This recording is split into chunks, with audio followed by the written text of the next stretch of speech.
Ya Allah. Terus bagaimana hubungan dengan anak saya yang sekolah di pesantren, Pak? Hadis yang mengandung kaidah fikih.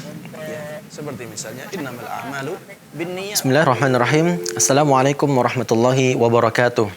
Alhamdulillah rabbil alamin. Assalatu wassalamu ala nabiyyina Muhammad wa ala alihi wa ashabihi ajmain.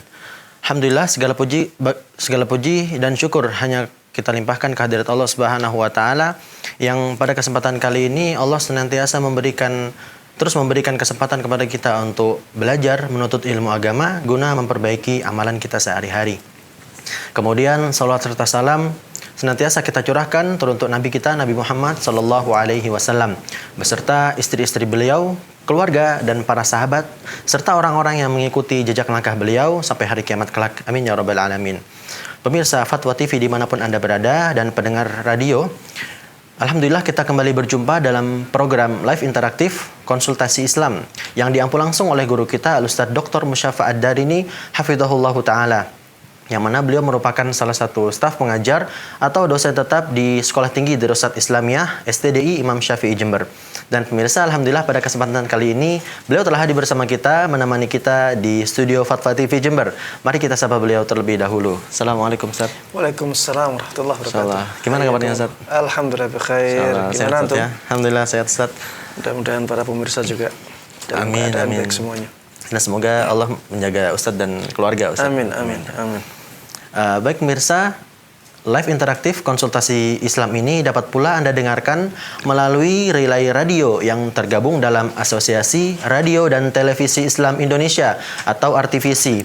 Di antaranya adalah Radio Binbas Yogyakarta, Radio Sahabat Tegal, Radio MDFM Probolinggo, Radio Hang FM Batam, Radio Amuba Pangkal Pinang, Radio Sago FM Sumatera Barat, Radio Gema FM Bontang, Radio Al-Hikmah Banyuwangi, Radio Tuah FM Riau, dan Mas Radio FM Solo. Dan pemirsa, bagi Anda yang ingin bertanya secara langsung kepada Ustadz, dapat menghubungi kami di 0331 544 6087, 0331 544 6087.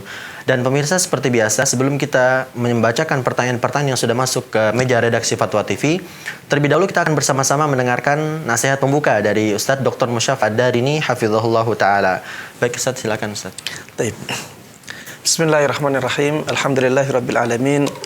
Wassalatu wassalamu ala asyrafil anbiya'i wa sayyidil mursalin nabiyina Muhammadin wa ala alihi wa sahbihi wa man tabi'ahum bi ihsanin ila yaumiddin. Para pemirsa Fatwa TV dan seluruh kaum muslimin dan kaum muslimah dimanapun Anda berada, pada kesempatan yang singkat ini saya ingin mengingatkan diri Anda sendiri dan juga antunna sekalian kepada sabda Nabi kita Muhammad sallallahu alaihi wasallam yang sangat mulia, yaitu sabda beliau yang bunyinya ajaban li amril mu'min. Sungguh sangat menakjubkan keadaan seorang mukmin. Inna amrahu kullahu khair. Keadaan seorang mukmin semuanya baik. In asabathu sarra syakar fakana khairan lah.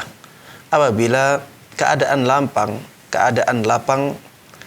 datang kepada dia, maka dia akan bersyukur. Itulah yang terbaik untuk dia.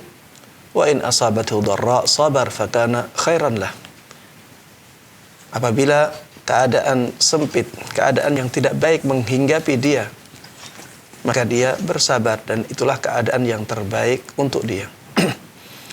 Namun yang menjadi pertanyaan adalah bagaimana kita mensyukuri nikmat Allah Subhanahu wa taala dan bagaimana kita bersabar atas cobaan dan ujian dari Allah Subhanahu wa taala. Ibnu Qayyim rahimahullahu taala dalam kitabnya, salah satu kitabnya mengatakan bahwa syukur itu dibangun di atas 3 landasan utama. Ketika kita ingin bersyukur kepada Allah Subhanahu wa taala, maka lakukan 3 pondasi utama syukur ini. Yang pertama adalah al-i'tirafu biha batinan. Mengakui nikmat Allah tersebut dengan hati kita, bahwa nikmat ini benar-benar datangnya dari Allah Subhanahu wa taala. Nikmat ini bukan karena kita yang hebat, tapi karena Allah memang menghendakinya, memberikannya kepada kita. Kemudian pondasi yang kedua adalah at-tahaddutsu biha zahira, yaitu membicarakan tentang nikmat tersebut dengan lisan kita, bahwa ini adalah nikmat Allah Subhanahu wa taala karena Allah yang memberikannya kepada kita. Kita katakan ini dengan lisan kita. Kemudian pondasi yang ketiga adalah wa tasrifuha fi mardati waliyha wa musdiha wa mu'tiha. Yang intinya adalah kita menggunakan kenikmatan tersebut untuk keridhaan Allah Subhanahu wa taala yang memberikan kenikmatan itu. Inilah 3 pondasi utama dalam mensyukuri nikmat-nikmat Allah Subhanahu wa taala. Ya, kita harus sadar bahwa itu dari Allah. Kita ucapkan dengan lisan kita bahwa itu dari Allah Subhanahu wa taala. Kemudian kita gunakan kenikmatan-kenikmatan tersebut untuk keridhaan Allah Subhanahu wa taala. Datangnya dari Allah dan kita gunakan untuk Allah Subhanahu wa taala. Kemudian bagaimana kita bersabar?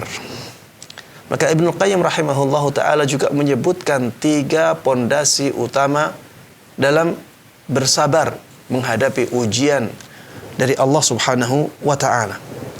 Pondasi yang pertama adalah habsun nafsi 'anit tasakhut bil maqdur. Menahan diri untuk benci kepada apa yang ditakdirkan oleh Allah Subhanahu wa taala. Jangan sampai kita membenci takdir-takdir Allah Subhanahu wa taala yang Allah kehendaki menimpa kita. Ya, karena Allah Subhanahu wa taala sudah banyak mentakdirkan untuk kita kebaikan-kebaikan yang tidak mungkin bisa kita hitung. Dan yang tidak kita senangi dari takdir tersebut, ya, hanyalah sedikit dan jauh lebih sedikit daripada yang kita senangi dari apa yang dikehendaki oleh Allah Subhanahu wa taala untuk kita. Intinya yang pertama, jangan sampai kita benci kepada takdir yang dikehendaki Allah Subhanahu wa taala kepada kita. Kemudian yang kedua, pondasi kesabaran yang utama yang kedua adalah habsul lisani 'anis syakwa. Jangan sampai kita mengungkapkan dengan lisan kita rasa tidak rela tersebut. Ya. Jangan sampai kita mengatakan dengan lisan kita sesuatu yang menunjukkan bahwa kita tidak senang dengan takdir Allah Subhanahu wa taala itu. Ya. Kita harus bersabar untuk menahan lisan kita dari mencela takdir Allah Subhanahu wa taala, mencela apa yang dikehendaki oleh Allah Subhanahu wa taala, zat yang paling berjasa kepada kita. Tidak ada satu kebaikan pun yang kita bisa nikmati, kita bisa rasakan kecuali datangnya dari Allah Subhanahu wa taala. Allah yang demikian baiknya kepada kita tidak pantas untuk kita kata-katai dengan perkataan yang menunjukkan tidak relanya kita kepada takdir Allah Subhanahu wa taala. Kemudian yang terakhir, pondasi yang ketiga dari kesabaran adalah habsul jawarih 'anil maksiyah. Kita menahan anggota badan kita dari bermaksiat kepada Allah Subhanahu wa taala. Misalnya ya merobek-robek baju kita, mukul-mukul ya wajah kita, atau membanting-banting kenikmatan yang Allah titipkan kepada kita. Jangan sampai demikian. Jangan bermaksiat kepada Allah Subhanahu wa taala dengan raga kita ketika ada musibah atau ujian yang dikehendaki oleh Allah Subhanahu wa taala datang kepada kita. Inilah 3 pondasi utama dari kesabaran. Apabila kita sudah melakukan 3 pondasi utama untuk syukur dan 3 pondasi utama untuk sabar, maka insya Allah kita menjadi orang-orang yang terbaik dalam semua keadaan kita. Demikian, mudah-mudahan yang sedikit ini bermanfaat. Dan mudah-mudahan Allah berkahi ilmu kita. Mudah-mudahan kita diberikan taufik oleh Allah Subhanahu wa taala bisa menerapkan ilmu yang sampai kepada kita dengan baik dan mudah dan bisa menyebarkannya kepada orang lain. Amin amin ya rabbal alamin. Baik, jazakumullah khairan Ustaz. Dan pemirsa, semoga nasihat dari Ustaz Dr. Musyafa dapat mendatangkan kebermanfaatan bagi kita semuanya. Amin ya rabbal alamin. Baik Ustaz, kita lanjutkan membacakan pertanyaan-pertanyaan yang sudah masuk Ustaz. Baik. Yang pertama datang dari saudara kita Eko Purwanto di Sleman, Yogyakarta. Assalamualaikum Ustadz. Waalaikumsalam. Bagaimana status soft yang kebanyakan terjadi di antara kaum muslimin, yang mana laki-laki di sebelah kanan dan yang perempuan softnya berada di sebelah kiri? Mohon jawabannya Ustadz. Jazakumullahu khairan. Ya. Kalau dikatakan apakah sholat mereka sah, maka jawabannya adalah sah. Ya, jawabannya adalah sah. Tidak ada pembatal sholat yang berupa sejajarnya antara shaf laki-laki dan shaf perempuan. Ya, intinya keadaan tersebut tidak sampai membatalkan sholat. Namun keadaan ini tidak ideal. Ya, keadaan ini kurang baik. Makanya sebaiknya ya kita membuat shaf sebagaimana dituntunkan oleh Nabi kita Muhammad SAW. Shaf laki-laki yang terbaik adalah shaf yang paling depan. Shaf perempuan yang paling baik adalah shaf yang paling belakang. Maka berikan kesempatan kepada semua jamaah, baik laki-laki dan perempuan, untuk mendapatkan shaf yang terbaik itu dengan ya kesempatan yang lebih besar.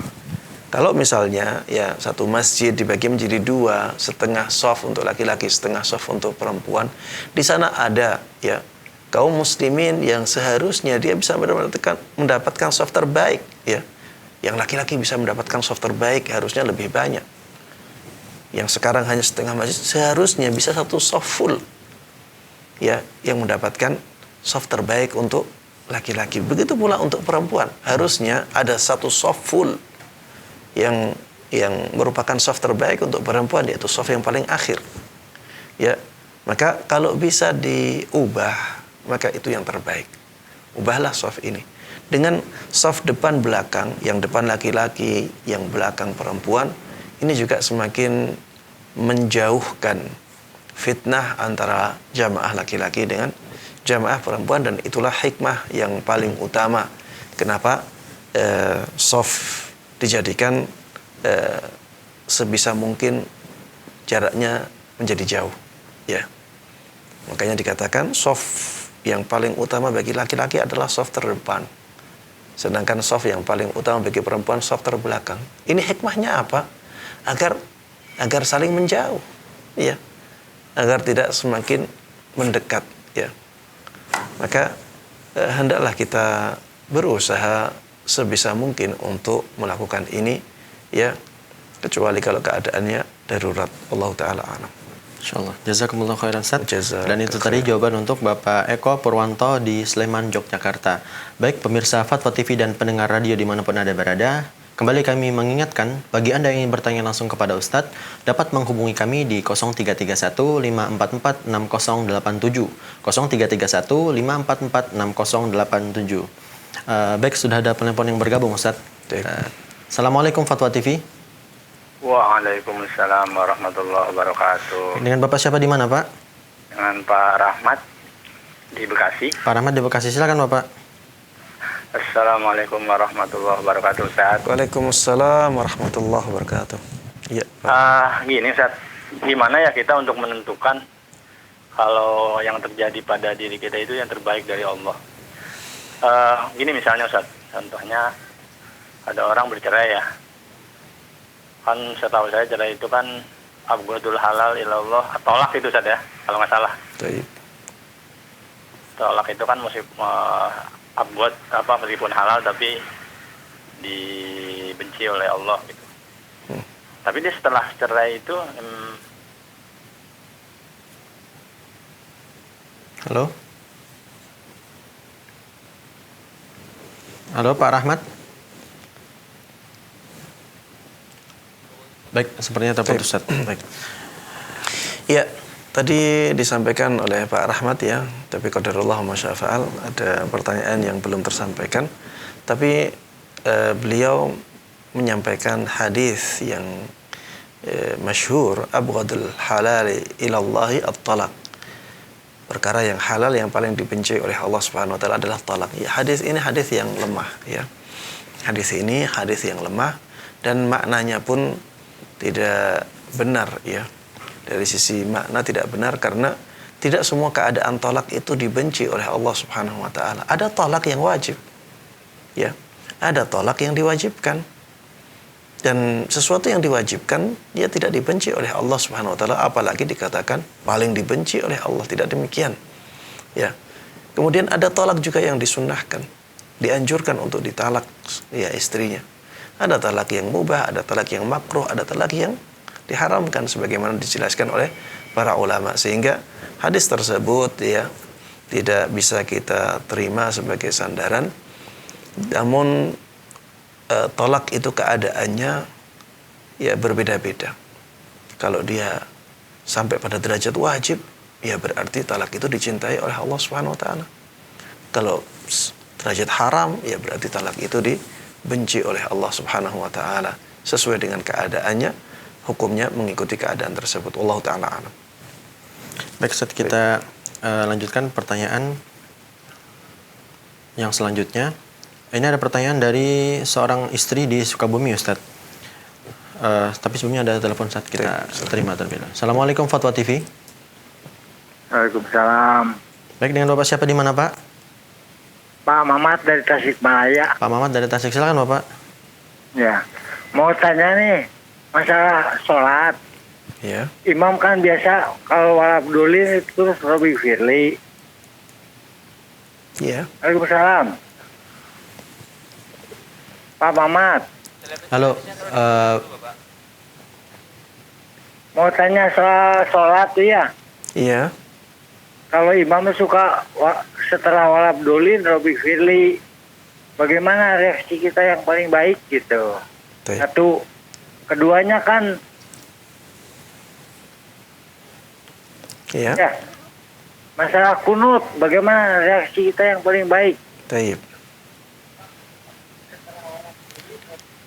Sudah Pak Muhammad? Taib. baik, terima kasih Bapak Mamat di Tasikmalaya. Baik, silakan Ustaz. Ya, yang pertama apabila ada seorang imam yang setiap kali membaca waladhdallin, setelah itu imamnya mengatakan Rabbighfirli wa liwalidayya wa lil mu'minina amin misalnya. Bagaimana menghadapi imam yang demikian? Yang pertama, mungkin ya kita harus husnudzan ya kepada imam tersebut. Mungkin dia tidak tahu, mungkin dia jahil ya. Mungkin dia tidak tahu bahwa ketika itu bukan waktunya untuk membaca Rabbighfirli wa liwalidayya wa lil mu'minin. Maka kita nasihati imam tersebut, kita berikan masukan apabila ini memungkinkan ya. Apabila ini memungkinkan, maka berikan masukan kepada imam tersebut. Sampaikan penjelasan bahwa Rasulullah Sallallahu Alaihi Wasallam dahulu tidak pernah demikian.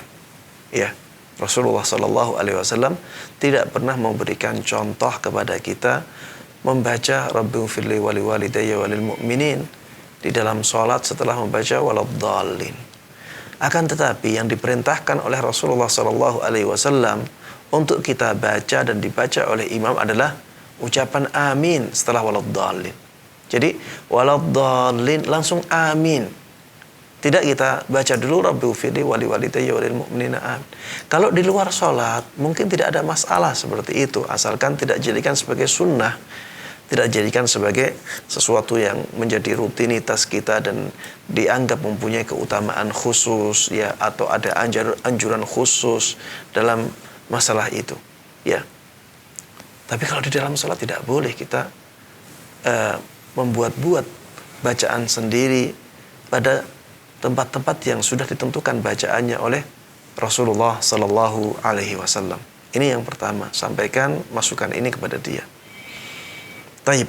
Yang kedua, kalau dia membaca waladhdallin dan kita sedang sholat, sudah baca langsung amin.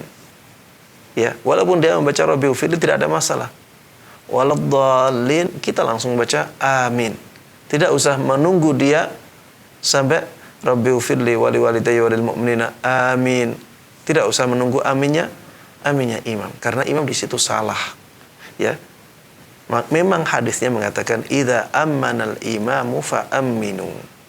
Apabila imam membaca amin, maka kalian membaca amin.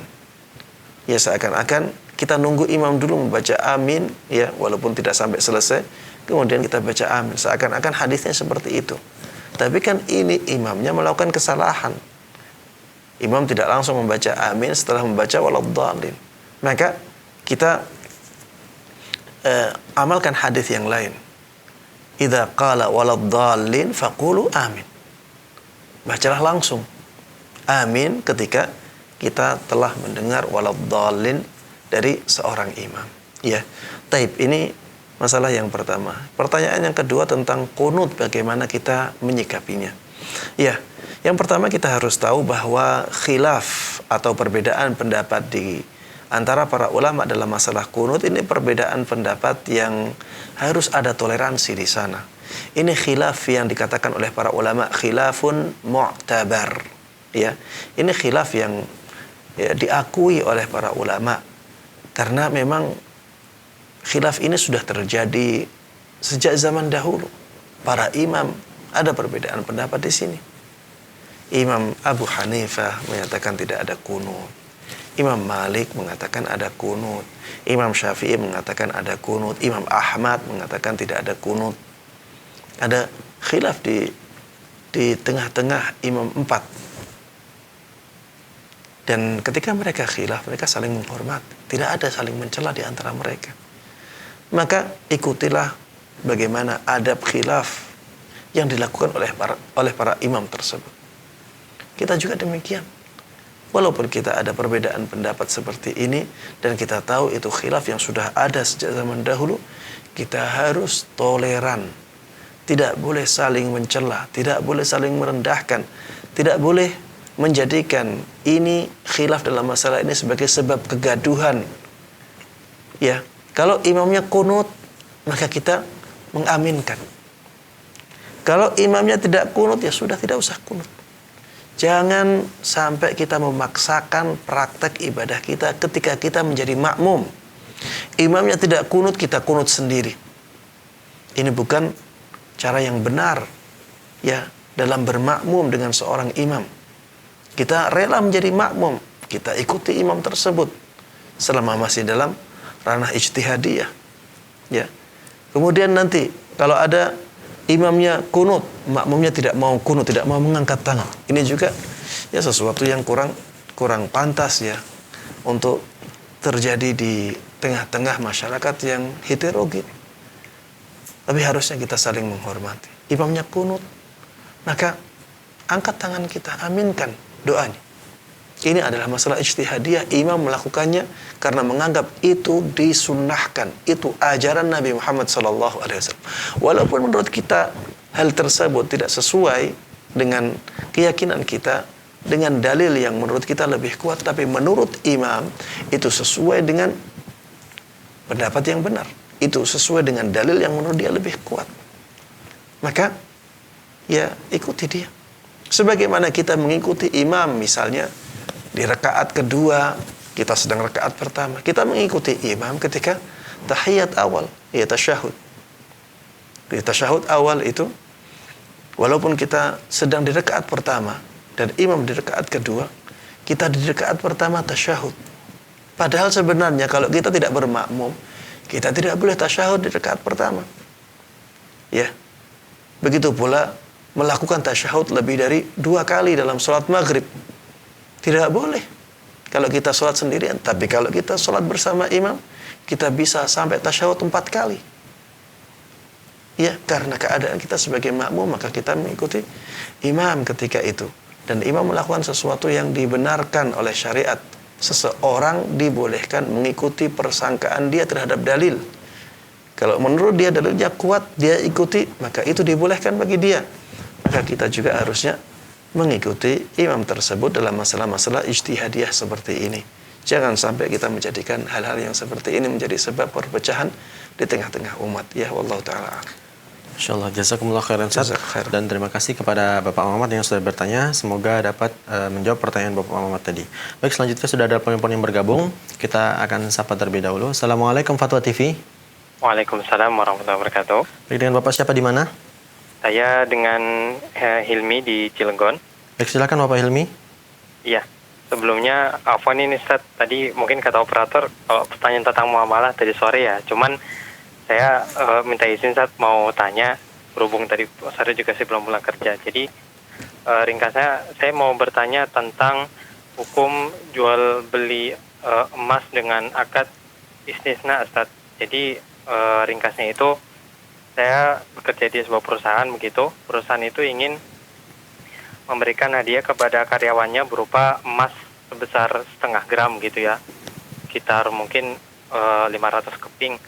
Nah, itu dari perusahaan yang kita mau jadikan vendor itu, ya tentunya nggak punya stok untuk sekarang, sehingga kita bayar sekarang. Kemudian dalam 25 hari kepingan emas tersebut akan jadi begitu. Nah, kira-kira bagaimana hukum dari jual beli emas tersebut, Ustaz? Bayarnya di depan gitu, Ustaz. Mungkin itu saja, Ustaz. Ya. Jazakumullah khairan. Assalamualaikum warahmatullahi wabarakatuh. Assalamualaikum warahmatullahi wabarakatuh. Ya, yang Anda tahu ya, emas apabila dibeli dengan uang, yang Anda tahu harus kontan, ya. Yang Anda tahu harus kontan. Sehingga ya tidak boleh seperti ini, istisna emasnya belum ada, uangnya sudah diberikan. Walaupun diberikan semuanya. Diberikan sedikit, diberikan semuanya sama saja. Karena ya dua-duanya termasuk komoditi riba, ya. Dan ilahnya ya sama, ya, ilahnya sama, sehingga kita benar-benar tidak boleh ada yang dikreditkan, yang tidak kontan. Dua-duanya harus kontan. Emasnya ada, baru kita beli, ya. Kalau uangnya tidak ada, emasnya dulu diberikan, tidak boleh. Begitu pula sebaliknya, uangnya dulu, emasnya nanti juga tidak dibolehkan. Makanya ya para ulama mengatakan tidak boleh ada akad online ya jual beli emas, ya, apabila tidak bisa diserahkan langsung, ya. Akad online tidak bisa ada penyerahan langsung. Bagaimana ada penyerahan langsung lewat online, ya. Emas tidak bisa dikirimkan lewat pesan, tidak boleh, tidak bisa. Makanya tidak boleh ada akad online antara emas dengan uang atau emas dengan perak, juga tidak dibolehkan. Wallahu taala a'lam. Ya, jazakumullah khairan, Ustaz, dan terima kasih kepada Pak Hilmi yang bertanya dari Cilegon tentang akad jual beli emas tadi. Baik pemirsa, selanjutnya sudah ada penelpon yang bergabung. Kita akan sapa terlebih dahulu. Assalamualaikum Fatwa TV. Waalaikumsalam warahmatullahi wabarakatuh. Baik, dengan Bapak siapa di mana? Pak Rasid di Jakarta Pusat. Baik, silakan Bapak Rashid. Assalamualaikum warahmatullahi wabarakatuh, Pak Ustadz. Waalaikumsalam warahmatullahi wabarakatuh. Ya, silakan. Ini tentang Imam Rawatib, Pak Ustadz. Baik. Ketika itu bacaannya salah. Dan saya menunggu sampai selesai mereka berdoa. Ya, istilahnya tinggal berdoalah di masjid itu. Saya dekati beliau. Saya bilang, Pak, maaf, saya bilang, ini bacaan Bapak keliru. Saya ceritakan dia baca ini, saya baca ini gitu kan betulnya. Nah, dia mengiyakan, terima kasih katanya gitu kan. Tetapi itu berulang, Pak Ustadz. Ketika dia menjadi imam lagi, kan ada giliran-giliran gitu, Pak Ustadz. Iya. Tapi itu berulang. Baik, kesalahannya di Al-Fatihahnya atau di surat? Oh, bukan, di surah. Jadi waktu itu dia baca yang surat apa lupa saya, tapi intinya Baik, singkatnya saja Bapak Rashid. inna, Pak. Dia bacanya innal. Harusnya dia inna, dia gitu loh, Pak. Tapi dia bacanya innal. Saya lupa surat Al-Kasr atau apa ya.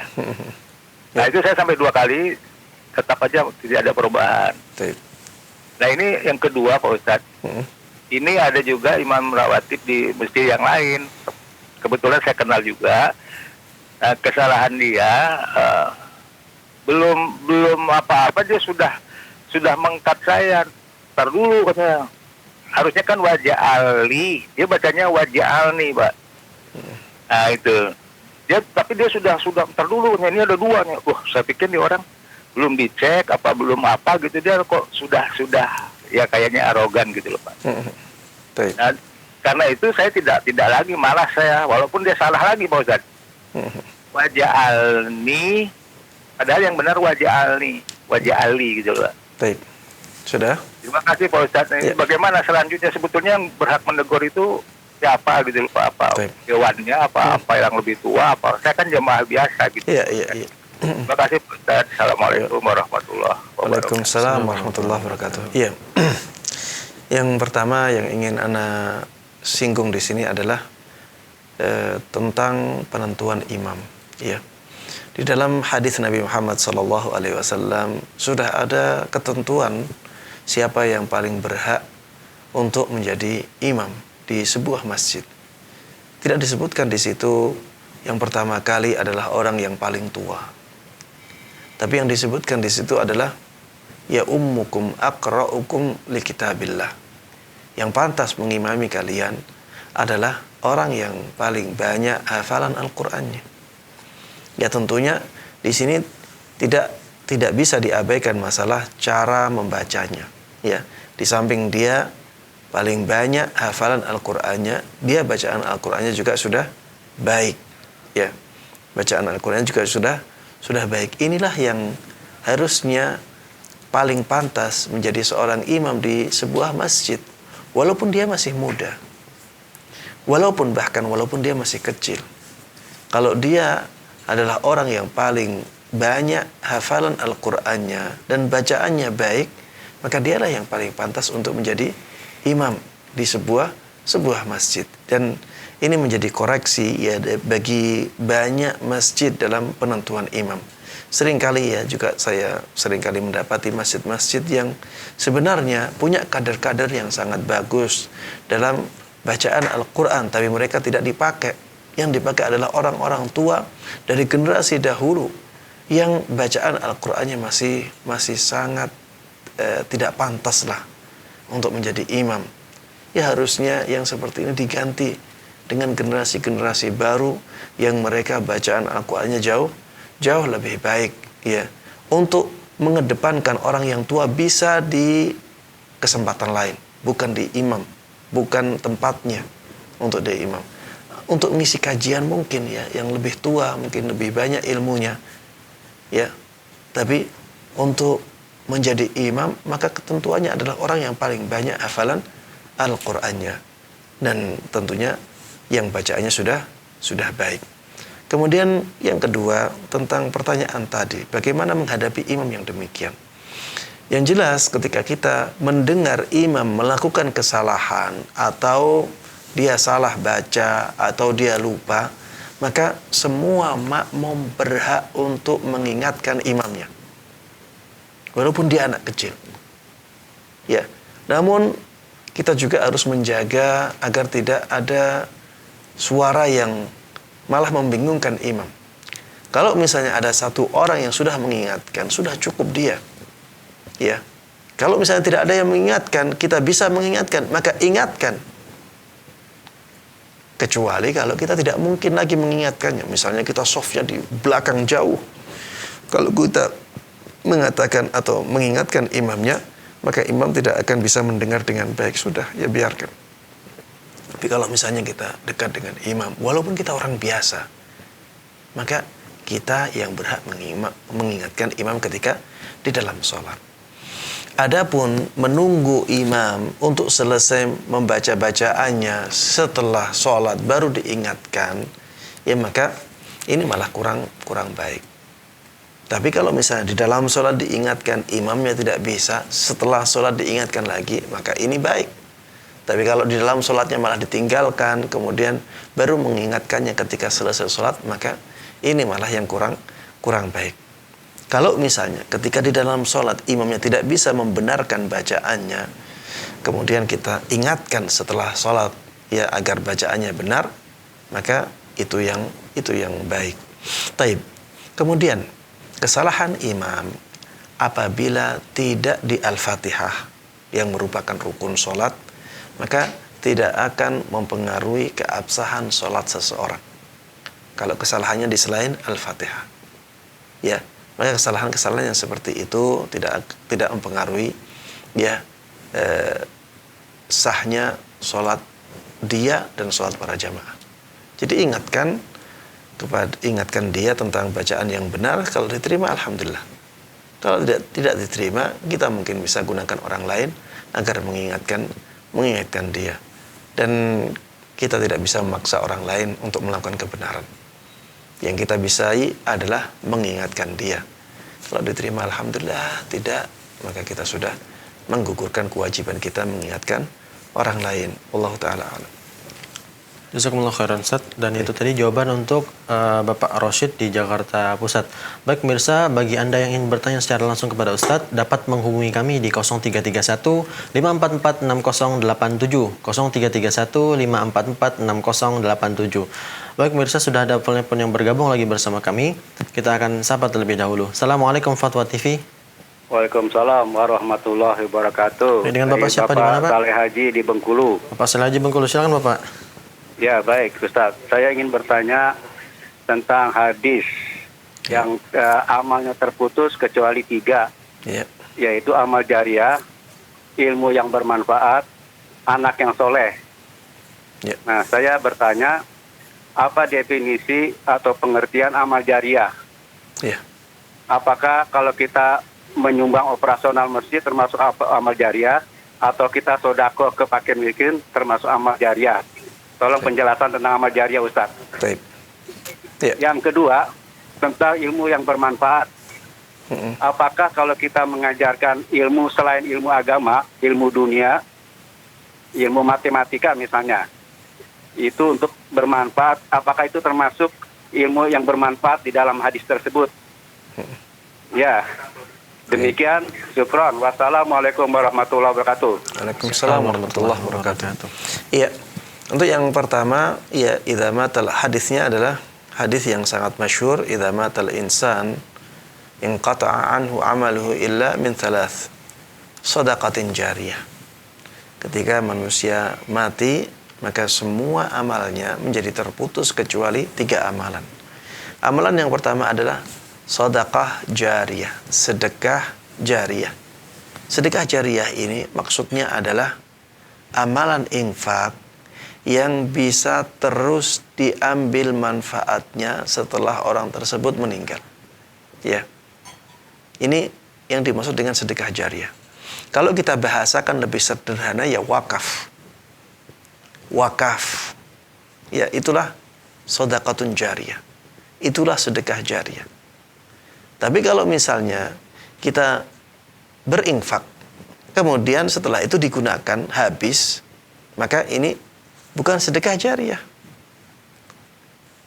Karena dia sudah habis setelah orangnya meninggal. Ini kan pembahasannya tentang amalan seseorang itu semuanya terputus kecuali 3 amalan ini. Jadi ini masih amalan dia. Jadi orang tersebut melakukannya ketika masih hidup. Amalan-amalan yang 3 tadi itu sudah dilakukan oleh orang tersebut ketika masih hidup. Dan amalan 3 tersebut ketika orangnya meninggal masih terus mendatangkan pahala. Pahalanya tidak terputus. Bagaimana caranya? Ya, pengaruh dari amalan tersebut masih ada. Seperti wakaf, ya, sedekah jariyah itu wakaf. Ketika orang mewakafkan tanahnya untuk dibangun masjid, dan alhamdulillah akhirnya dibangun masjid di tempat tersebut, berarti setelah dia meninggal, tanah ini masih digunakan untuk kebaikan. Dan tanah tersebut itu diwakafkan oleh orang ini ketika masih hidup. Walaupun dia sudah meninggal, ini masih terus mendatangkan pahala untuk dia. Ya. Tapi kalau misalnya dia menyumbang untuk kegiatan misalnya, untuk kegiatan tertentu, menyumbang kemudian dibelikan makanan dan habis, itu tidak bisa dimasukkan ke shadaqatun jariyah karena sudah habis. Itu masuknya ke amalan sedekah, ya, amalan sedekah biasa, karena sekali digunakan dia habis. Maka setelah orang ini meninggal, amalan tersebut sudah selesai. Taib. Ini yang pertama. Saya tidak mengatakan bahwa jangan bersedekah, ya, untuk yang sudah sekali pakai. Tidak. Bersedekahlah. Walaupun sekali pakai itu mendatangkan pahala kepada kita. Namun ya sekali setelah itu berhenti. Kita sudah mendapatkan pahala, mendapatkan manfaatnya. Tapi kalau wakaf tidak demikian. Jadi wakaf itu menjadi hak milik Allah Subhanahu wa taala, ya. Yang diberikan adalah manfaatnya. Dan ketika terus dimanfaatkan untuk kebaikan, maka ya orang tersebut akan terus mendapatkan pahala dari Allah Subhanahu wa taala. Taib. Yang kedua adalah ilmun yuntafa'u bihi. Termasuk di antara amalan seseorang yang terus mengalirkan pahala kepada orang yang mengamalkannya walaupun dia sudah meninggal adalah ilmu yang bermanfaat. Kata para ulama, kalau ilmu disebutkan dalam nas dan itu menunjukkan keutamaan ilmu, maka yang dimaksud dengan ilmu di sini adalah ilmu agama. Yang dimaksud dengan ilmu di sini adalah ilmu agama. Ya. Maka yang dimaksud dengan ilmu di sini au ilmun yuntafa'u bihi, ini adalah ilmu agama. Ini jelas masuk. Ketika kita mengajarkan tauhid, ya. Kemudian kita meninggal, tauhidnya masih dilakukan oleh orang-orang yang kita ajari itu, kita mendapatkan pahala dari Allah Subhanahu wa taala dari ilmu tersebut yang kita sebarkan, yang dimanfaatkan oleh banyak orang. Orang-orang tersebut nantinya menyebarkannya kepada orang lain, ilmu yang mereka dapat dari kita mendapatkan lagi. Ya. Seperti ini ilmu agama. Ustadz, kalau ilmu dunia bagaimana? Kalau ilmu dunia, ya, seseorang tidak mendapatkan pahala kecuali dengan niat yang baik. Karena ilmu dunia, ya ilmu mubah, ya pada asalnya demikian.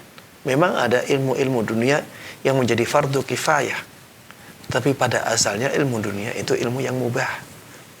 Boleh-boleh saja, boleh dipelajari, boleh tidak. Pada asalnya demikian. Kecuali ilmu-ilmu tertentu yang dibutuhkan oleh kaum muslimin dan harus dipelajari. Itu menjadi fardu kifayah, ya. Sehingga ilmu yang asalnya mubah ini tidak bisa dimasukkan ke dalam hadis tersebut kecuali apabila diniatkan untuk kebaikan. Wallahu taala a'lam. Jazakumullah khairan Ustaz, dan itu tadi jawaban untuk Bapak Soleh Haji di Bengkulu. Baik pemirsa, selanjutnya sudah ada telepon yang bergabung lagi. Kita akan sapa terlebih dahulu. Assalamualaikum Fatwa TV. Waalaikumsalam warahmatullahi wabarakatuh. Baik, dengan Ibu siapa di mana Ibu? Ibu Ida dari Palembang ini. Baik, silakan Ibu. Ya, mau tanya ini. Mau tanya tentang sholat. Ya, silahkan. Saya itu kalau sholat subuh itu sering lupa kunutnya itu. Taib. Tidak sholat saya itu. Taib. Satu lagi Ustaz. Ya. Ini adik saya mau bertanya ini soal harta waris ini Ustaz. Halo? Ya, silahkan. Soal harta waris ini Ustaz. Warisnya itu, anaknya itu ada 2, laki-laki semua. Tapi bapaknya itu tidak adil Ustaz membaginya itu. Cuman untuk dianya sendiri Ustaz, tidak dibagi sama anak-anaknya Ustaz. Bagaimana itu Ustaz? Yang meninggal siapa? Yang meninggal itu ibunya. Dia meninggalkan anak 2, laki-laki semua. Nah, bapaknya itu sudah punya istri lagi, tapi waris tadi tidak dibagi dengan anak-anaknya Ustaz. Cuma untuk bapaknya saja sendiri. Jadi bagaimana itu Ustaz? Baik. Baik, sudah Ibu Ida. Ya, Assalamualaikum. Waalaikumsalam warahmatullahi wabarakatuh. Iya, tadi yang pertama pertanyaan tentang kunut ya.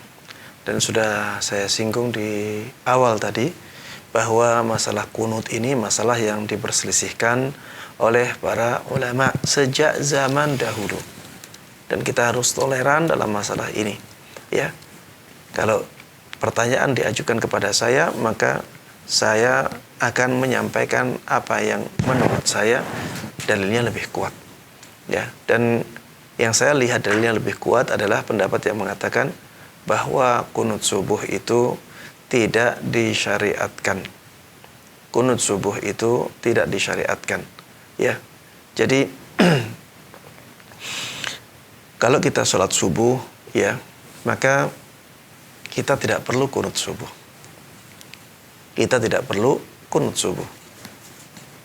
Karena Rasulullah Shallallahu Alaihi Wasallam sahabat Abu Bakar, sahabat Umar, ya, sahabat Utsman. Dulu ya sebagaimana dikatakan oleh sebagian sahabat Nabi yang sholat di belakang mereka, itu mereka tidak pernah kunut. Dan termasuk di antara bukti yang kuat dalam masalah ini, seandainya kunut subuh itu dilakukan oleh Rasulullah Sallallahu Alaihi Wasallam setiap hari dan terus menerus selama hidup beliau, saya menjadi sangat ragu. Kemudian setelah itu para sahabatnya dan para tabi'in menjadi berselisih karena mereka melihat setiap hari, ya. Tapi ternyata setelah itu para ulama berselisih, para sahabatnya berselisih. Ini menunjukkan bahwa Rasulullah Sallallahu Alaihi Wasallam dahulu itu tidak kunut setiap hari. Kalau kunut setiap hari, sangat kecil sekali kemungkinan para sahabatnya berselisih Rasulullah kunut atau tidak. Karena dilakukan setiap hari dan kelihatan mengangkat tangannya. Kemudian para sahabatnya mengamininya, para sahabatnya juga. Setiap hari seperti ini, apakah masih ada kemungkinan untuk khilaf setelah itu? Kalaupun ada, kemungkinannya sangat kecil sekali. Tapi setelah itu khilafnya besar. Maka ini termasuk di antara sesuatu yang sangat kuat yang menunjukkan bahwa dahulu Rasulullah Sallallahu Alaihi Wasallam itu tidak merutinkan kunutnya. Memang ada hadis-hadis yang menjelaskan bahwa Rasulullah Sallallahu Alaihi Wasallam pernah kunut di sholat subuhnya, tapi tidak beliau rutinkan. Hanya sebulan, misalnya dalam hadis yang sahih, sebulan, itu pun karena mendoakan suatu kaum yang menzalimi kaum muslimin, ya, satu kaum yang memerangi kaum muslimin. Setelah sebulan itu Rasulullah Sallallahu Alaihi Wasallam meninggalkan. Inilah kunut nazilah. Dan kunut nazilah ini ketika ada kejadian besar yang menimpa kaum muslimin, kejadian-kejadian yang tidak baik. Dan kunut nazilah ini tidak khusus untuk sholat subuh saja. Sholat subuh boleh, di sholat duhur juga boleh, di sholat asar juga boleh, di sholat maghrib juga boleh, di sholat isya juga boleh.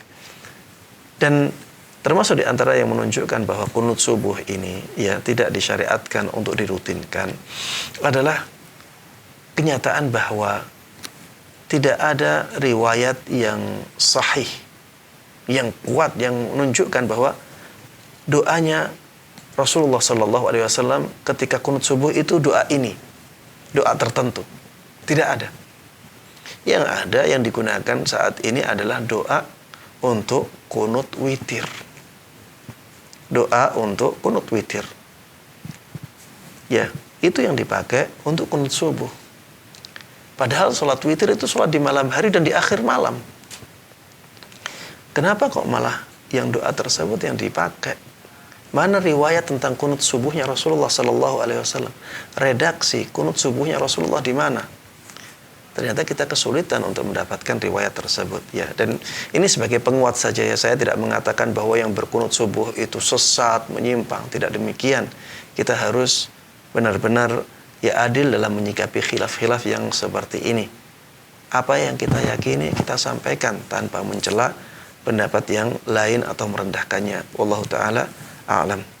Kemudian pertanyaan yang kedua tentang masalah waris, ya. Jadi ada istri yang meninggalkan suami dan 2 anak laki-laki. Harusnya kalau menurut syariat, harta istri tersebut kita lihat. Harta yang ditinggalkan tersebut kita lihat. Apakah ini harta yang campuran? Harta suami, harta istri campur menjadi satu. Kalau campuran menjadi satu seperti ini, dan tidak bisa kita pisahkan. Kita juga tidak tahu kadarnya. Suaminya juga tidak bisa menjelaskan kadarnya berapa. Maka kita bagi 2. Kalau suaminya mengatakan yang 30% punya istri, yang 70% punya saya. Dan dia bisa menjelaskan bukti-buktinya, maka kita ambil perkataan suami. Dan yang dibagi dari yang ditinggalkan adalah 30%. Tapi kalau suami tidak bisa menjelaskan dengan baik, ya, maka kita bagi menjadi 2. Ya, suami tidak bisa menjelaskan dengan baik dan kita lihat kedua-duanya bersama-sama mengembangkan ekonomi keluarga. Bukan ibu rumah tangga ya, tapi kedua-duanya bersama-sama mengembangkan ekonomi keluarga. Misalnya kedua-duanya sama-sama membesarkan toko dan akhirnya tokonya besar sekali. Dua-duanya ikut di situ, dua-duanya menjaga di situ, dua-duanya ikut mengatur keuangan. Ya sudah, kita bagi menjadi 2. Kita anggap sama. Kemudian bagian tersebut baru dibagi. Kalau misalnya istri meninggalkan harta yang murni untuk istri, ya sudah, harta tersebut dibagi. Untuk ayahnya 1/6. Ya. Afwan, untuk suami, bukan, ini berarti yang meninggal istri. Berarti yang ditinggalkan adalah suami dan anak. Suami mendapatkan 1/4. Ya. Walakum nisfu ma taraka azwajukum illam yakul lahun walad. Fa in kana lahunna walad falakumur rubu'. Berarti suami mendapatkan 1/4-nya. Karena ada anak. Ya. 3/4 ini untuk anak laki-laki dibagi menjadi 2. Ya, 3/4-nya dibagi menjadi 2, dibagikan kepada 2 anak laki-laki tersebut. Ya, ini pembagian warisnya seperti itu. Ustaz, terima kasih jazakumullah khairan sudah menyempatkan waktu Wajazakum khairan hadir di Studio TV Fatwa TV, Ustaz. Dan pemirsa, itulah tadi live interaktif konsultasi Islam bersama Ustaz Dr. Musyafat Darini hafizahullah taala. Semoga jawaban yang sudah dijawab Ustaz, pertanyaan yang sudah dijawab oleh Ustaz dapat mendatangkan kebermanfaatan bagi kita semuanya. Mewakili kerabat kerja yang bertugas, kami memohon maaf apabila ada salah-salah kata. Wabillahi taufiq wal hidayah. Wassalamualaikum warahmatullahi wabarakatuh. Ya Allah. Terus bagaimana hubungan dengan anak saya yang sekolah pesantren? Ini mau nanya. Yang ketiga adalah zakat hewan.